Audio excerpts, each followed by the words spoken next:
Hyperlinks are the superpower of the World Wide Web as they are responsible for connecting all the various web pages and web resources such as images, videos, etc. from all around the world. In this lesson, we will learn about creating hyperlinks to web pages and resources that belong to your own website, as well as creating hyperlinks to external web pages and resources. Before we start, don't forget to like, subscribe, and turn on notifications to make sure that you catch all tutorials as they come out.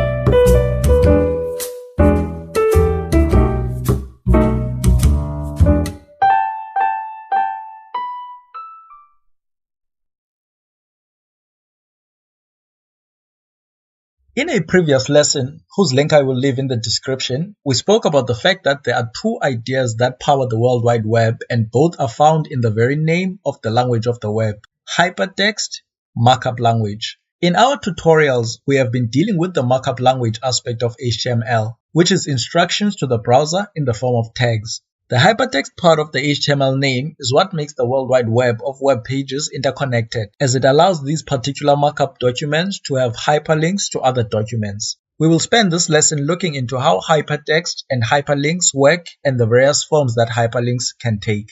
The basic idea of hypertext and hyperlinks is that text in a document can contain a link to another document or resource. For instance, in an HTML document, you can have text with the words "Code with Zooks," which contain a hyperlink to the Code with Zooks YouTube channel. In HTML, hypertexts and the hyperlinks they contain are created using the anchor or a tag. The hypertext is contained within the opening and closing tags, while the link is contained within the href attribute of the element. Let's head over to our source code editor to explore links in more detail. Okay, so let's start off by creating a few web pages which are going to form our simple website, which we will then link up. That is to say, we'll link up the pages using links, and then we'll get to learn a little bit more about links. Okay, I'll start with the first page. Okay, we'll say as the head. That's the body.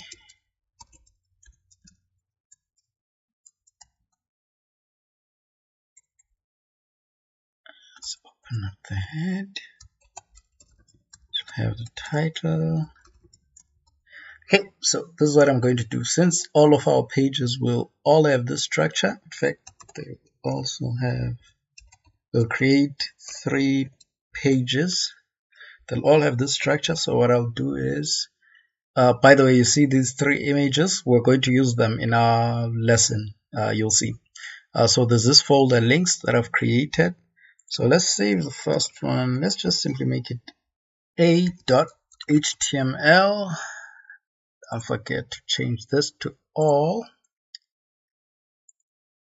Okay, so we'll come over to the folder, and this is the folder, the links folder, where we have our images and where we've just saved this. And then what I'll do is I'll just copy it and paste it a few times. We'll call this B. We will call okay, let me just order this by type. Okay, there we go. Then we'll paste it again. Then we'll call this C. There we go.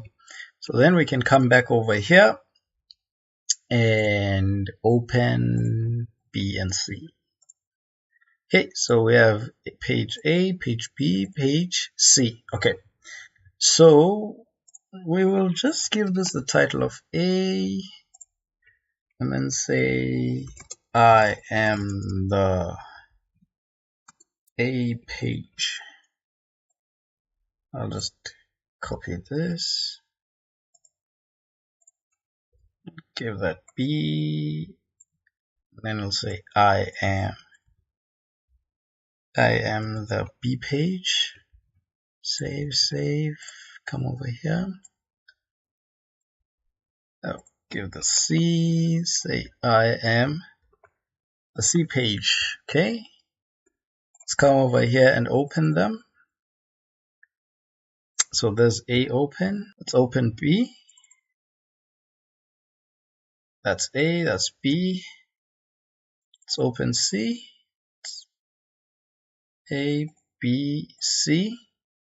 All right, so now we have our 3 pages over here, A, B, C, and we've seen how they open up on the browser. Okay, let's come back to the editor. Start at A. So what we've actually just done is we've created 3 pages, but right now they're actually not interlinked, even though they belong to our simple website. We say it's our website because they reside in the same, let's see, folder over here. Now this folder, by the way, maybe let me explain this. This folder will act as our website. We'll just imagine that this is the content for our website. As a matter of fact, if you actually took these files, a website would be files like these. You just take them and put them in a remote server somewhere that can be accessed globally. That is to say, as long as a person has internet, they can then access that computer or server. Then they can go and access these pages. That's what a website would be. So for our purposes, this links folder will act as our website. So now what we're going to do is we're going to create links that are actually going to link these 3 pages, because your web pages in your own website sitting there in isolation with no links to each other, it's kind of like defeats the purpose a little bit of having a website. So how are we going to do this? We are going to create an unordered list, which is going to be our list that's the first item in the list. And let's just copy that. Then inside the links, we will then have, inside the list items, we will then have our links. I'll just create a space for now. I'll close it so that you can see clearly. So a link, as we mentioned earlier on, is the anchor or A tag, and then we put content in here. So this, we are currently in the A page, so we want a reference to the B page, so simply say B page. Now this is our hypertext, because it's text that's going to be displayed on the browser, that when clicked it will then refer to some other page.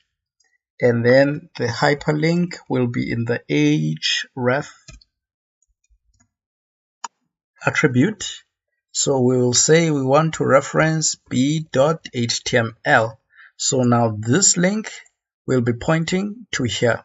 So that's what a hyperlink looks like, or a link looks like in its simplest form.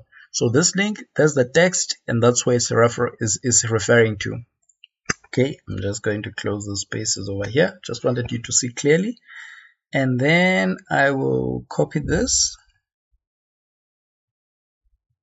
and put it over here. Now we want this to reference C. Okay, so now let's come over here and open A. And there we go. I am the A page, and as we can see, there is the B link and there's the C link. Let's see what happens when we click on B. There we go. You see, now we are on the B page. That's over there. Let's go back. We're back here. Let's click on C. Now we're on the C page. But you notice how now every time we want to go back to A, we have to click back. It would be nice if there was a quick way to navigate from the C page as well. Go back to A. Or even B for that matter. So we need to go both to the, let's go back, we need to go to the B page and the C page and also include links over there. So I'm just going to copy all of this and put it here. And by the way, maybe I should mention this now. A link does not have to be, of course, inside an unordered list, inside a link item. A link can sit on its own.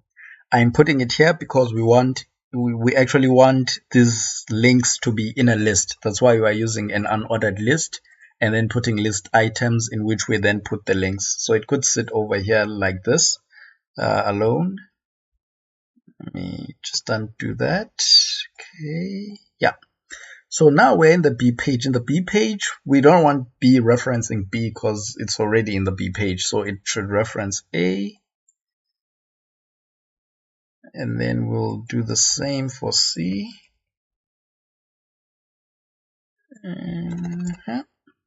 So now C should reference, that's the text, and then the actual link B. Okay. So now let's come back over here. So refresh A. And then let's click on B. Now we're on the B page. We notice how the B page has the link to both the A and the C page. Let's go back to A. We're back in A. Now from A we can go back to B. And then from B we can go to C. And then we also see that C has links both to the B and the C page. So now we have a simple website that is interlinked. All the pages in our website, of course, each page does not necessarily have to contain links to all pages, but typically you'll find that each page will have at the very least one link to some other page, so that overall all the pages in your website are interlinked. In other words, when a person lands on one page, they can find themselves landing on some other page if it's relevant. So from here, wait a minute, I am the C page. What is this? Oh, you see, what mistake did we do? C, ooh, okay, B was fine. I'm going to, okay, let's just change that to A. That was bad, but I'll leave that there so that you can see that sometimes as a programmer you can make mistakes as long as you pick them up. But this is C, so we need a link to A and B.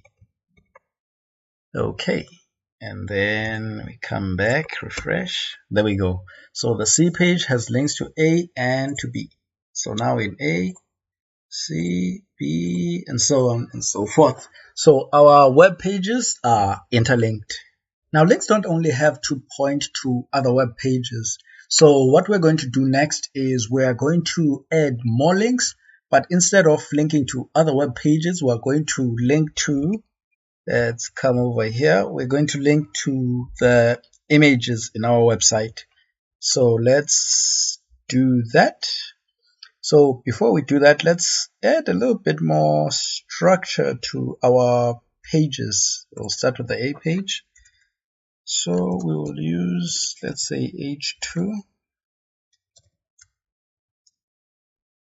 Let's say, I'll say local links. Saying local links because all these links that are here, they are pointing to other resources or web pages that are in our own local website. We will later have links to external links, but we'll get to that in a moment. So, and then I'm going to say H3, then I'll say links to web pages. Oops. Okay, so these are our links to web pages. Now I'm going to copy this. In fact, before I continue, let me just do this. Come over here. It's the same.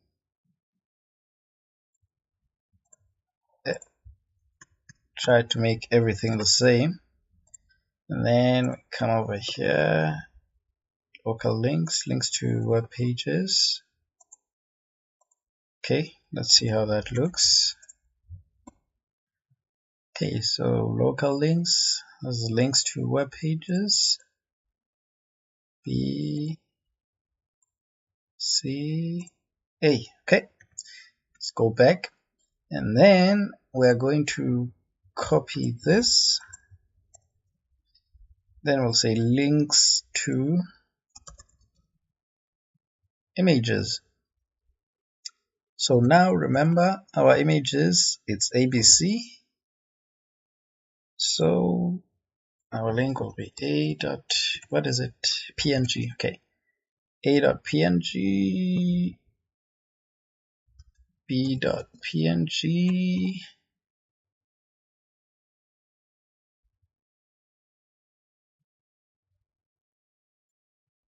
c.png. So we'll say, I'll say link to c.png. I'll just copy that. Link to B. Link to A. Okay. I'm just going to copy all of this because I want all my pages to have these links to the images. Or I could have C dot have them. Let's say we want one page to not have the links to the images for whatever reason. So let's come over here. So that's A. Here, ABC. Let's go check out B. B page also has them. Let's go to C. C does not have them. Okay, let's go to A. Let's see what happens when we click on our image links. Start with A. There we go. So the browser goes and fetches A and loads it over here. Of course, A is not a web page, so there isn't like a link that we can click to go back. So we would have to go back. Similarly, there's B, which is interesting. It's actually a PNG file that's a GIF as well. And C likewise. All right, so there are our links to images. So just a quick recap, we've added links to other pages and in the same website, in our website, and then we've also now added links to images which are also in our website. Next, we're going to organize our files a little bit. So let's come over to our folder. As you can see, these are our web pages.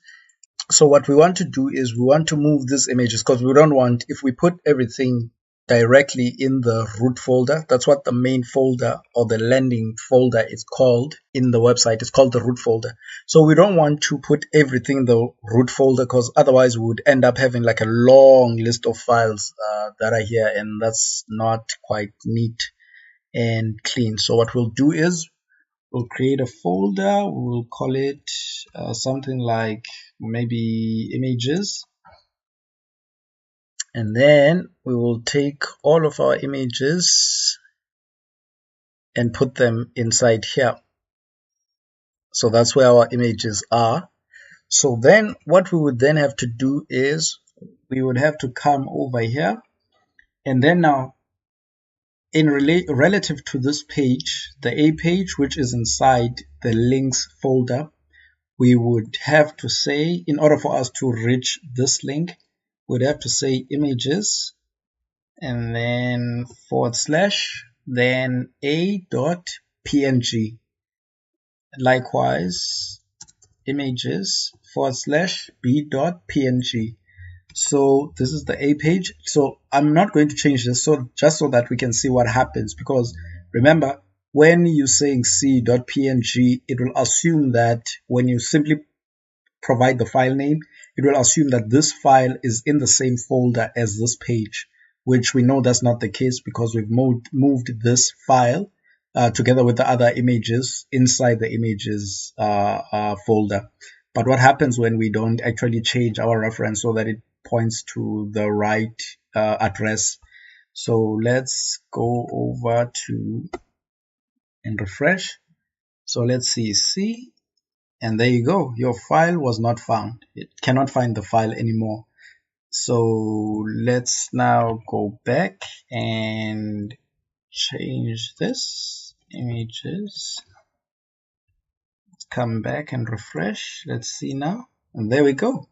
So the links all work just as before,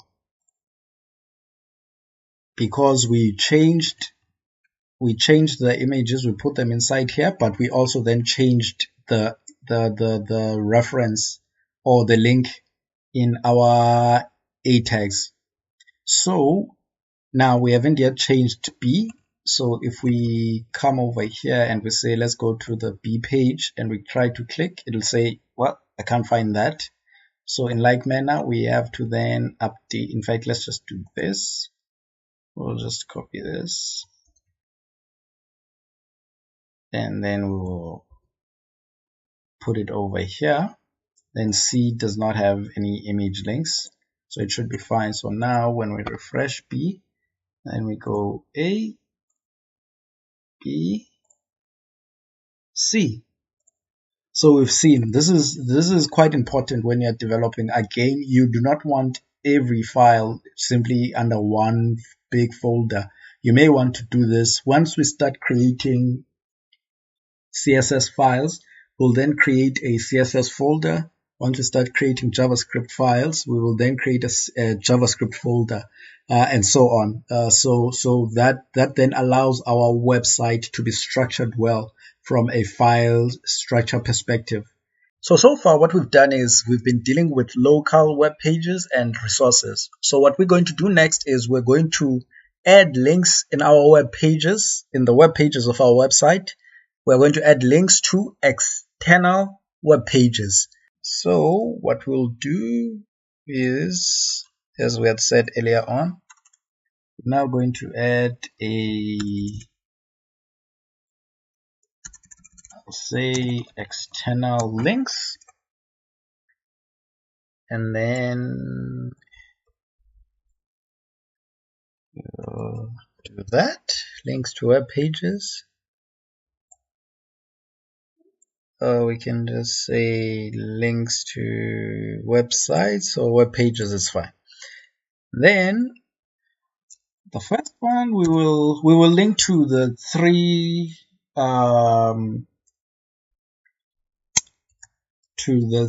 platforms where we have Code with Zooks. The first one will be our youtube.com Code with Zooks. And then in our link, we will say, in fact, let's say links to, I'll say social media. Yeah, let's just say social media. So we'll say over here, this is YouTube. And we'll just copy this. Hey. What did I do? Okay, there we go. Then next we'll say Facebook, and then yeah, whoa, the tiger. And by the way, this you notice how this thing is also highlighted in this source code editor. This is actually, it recognizes this as a link because of how it's formulated. So that's why when I double clicked on it, it went when I was not yet sending it. Hold up, we just want to edit the text. That's facebook.com. These are actual links to my, my social media network pages.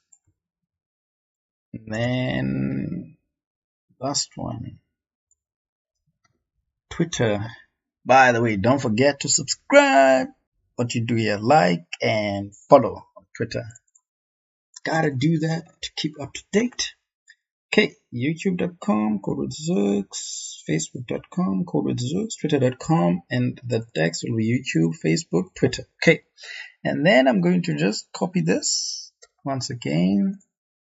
This time we'll let all of our pages contain this, including the C page, which does not have the images. Okay, so now let's go to the A page. And there we go, links to social media, YouTube, Facebook, Twitter. Let's try it out, YouTube. And there we go. There is my YouTube channel. Let's go back, let's try out Facebook. And there we go. There's my Facebook page. Let's go back, let's try out Twitter. And there is my Twitter page, Code with Zooks. So there we have it. Not only can we use links to reference our own web pages and our own other resources such as images, we can use links to reference other websites. As a matter of fact, this is the idea behind Google. When you say HTML, so all these links, this is Google's home, well, not really home page because that's the Google home page, but this is a Google page, and in this Google page that has search results is containing links to external web pages. So all of these links, these are not Google's own links, it's links to other web pages. This is the power of what we call the superpower, what I call the superpower of the World Wide Web. The idea that a web page can contain links to other web pages. As a result, there is this huge global network of pages interlinking with each other, and so on and so forth. So in like manner, in our own pages, we can also have links to other websites or other web pages on other websites. Next, we'll explore the idea that links are not just only limited to hypertext or text. So in other words, it's possible to actually have a link attached to another element other than text on a web page. So to do this, or rather in preparation for this, what I did is I went and downloaded, remember our images folder. So in it, I created another folder inside the images folder called logos, and then in it I put a Facebook, a Twitter, and a YouTube logo. I edited it a bit so that the logos would have the same size. So that's what we have. We're going to use these images. Okay, so let's come over here. So this is what we had. We had a link, and inside the link we had text. So instead of having text, what we're going to do is we're actually going to have an image inside this link. So let's see. In fact, I'm just, before I do this in here, just so that you can see this clearly, I will do this. So this is our link. It has text. So instead of text, create space again so that you can see. This is what you do when you want to include an image in your web page. You use the Img tag, and it's an empty tag or an empty element. That is to say, it doesn't have an opening and closing tag. We've touched on this in a previous lesson. So go through the other lessons. Don't just pick and choose things, otherwise you may get confused, because all these lessons tend to be interlinked or interconnected. Talking about links. Anyways, so the image uses the source attribute to go and specify where the image is. And where's our image? It's inside images. We use in the same way that we reference the location, like so. We do the same thing. So it's inside images, inside logos, and then we specify the image file. For instance, in the case of YouTube, the file is youtube.png, if I'm not mistaken. Let's just double check. youtube.png. Yeah, they're all PNG files. So that's what it looks like. Okay, I'm now going to remove those spaces. So it's the link. Instead of the text, I've put in an image. Okay, so I'm just going to grab this, remove the space. I just control X, which is cut, and then I'm going to come over here and control V to paste it. Okay, I'm just zooming out a little bit so that, yeah, we can see all of this. So in like manner, I'm going to come over here and replace this with the Facebook image, and then do the same over here. Replace it with what is this? It's Twitter, with the Twitter image. Okay, for now I'm only just going to change the A page So let's see what this does. Still our link, and then instead of the text inside the opening and closing a tags, we've just put an image in it. Okay, let's refresh. Whoa, they're so big. Whoa, they're big. Okay, let's go back. Now, what I'm about to do, again, not to confuse you, I'm going to apply a little bit of CSS on these images. CSS is used to style HTML elements. I won't explain too much. We will cover CSS in more detail in later tutorials. So since I want to include some CSS, I introduce in the header section the style tag, and I'm going to say I want to target all image tags. And then what do I want? I want to change the width to be, let's say what, 100 pixels, and I want the height as well to be 100 pixels. So this rule says all the images, the style should change to be, the width should be 100 pixels and the height should be 100 pixels. So let's see, I've saved, and then come over here and refresh. There we go. They are quite much smaller. So let's see what happens now if I click on YouTube. There we go. It's still going to my YouTube channel. If I go back, Facebook, it's going on my Facebook page. Go back. Oh, by the way, did you notice that? I think I touched on a previous video about how some of the stuff that we'll get to do in the future. I've changed my my Facebook. Now it's all purple, right? It was green before, I've made it purple. Anyways, I digress. Twitter. And there we go. Come back. So what we've learned is that not only can links be, not only can we have text inside those 8 tags, which is what will be displayed on the browser, we can actually use images so that what the person sees is actually an image, and then when they click on that image, they are then taken to that link in the same way that when they click, let's go to the B page, which we haven't changed, in the same way that when they click on the link, they will go to that, in the same way that when they click on the hypertext or text, they go to that link that text refers to.